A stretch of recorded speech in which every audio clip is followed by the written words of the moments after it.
So Abraham rose early in the morning and saddled his donkey, and took 2 of his young men with him, and Isaac his son.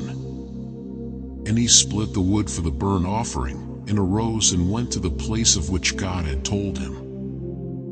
Then on the 3rd day Abraham lifted his eyes and saw the place afar off. And Abraham said to his young men, "Stay here with the donkey, the lad and I will go yonder and worship, and we will come back to you." So Abraham took the wood of the burnt offering and laid it on Isaac his son, and he took the fire in his hand, and a knife, and the 2 of them went together. But Isaac spoke to Abraham his father and said, "My father." And he said, "Here I am, my son." Then he said, "Look, the fire and the wood, but where's the lamb for a burnt offering?" And Abraham said, "My son, God will provide for himself the lamb for a burnt offering." So the 2 of them went together. Then they came to the place of which God had told him. And Abraham built an altar there and placed the wood in order, and he bound Isaac his son and laid him on the altar, upon the wood.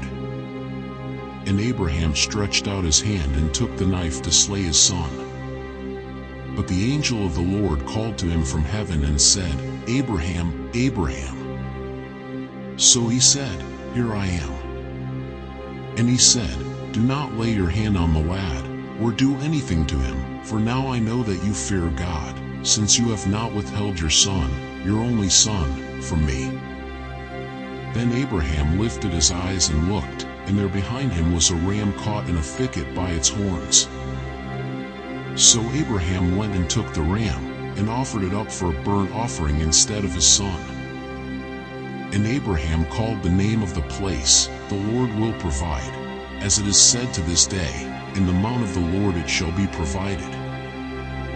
Then the angel of the Lord called to Abraham a second time out of heaven, and said, "By myself I have sworn, says the Lord, because you have done this thing, and have not withheld your son, your only son, blessing I will bless you, and multiplying I will multiply your descendants as the stars of the heaven and as the sand which is on the seashore, and your descendants shall possess the gate of their enemies.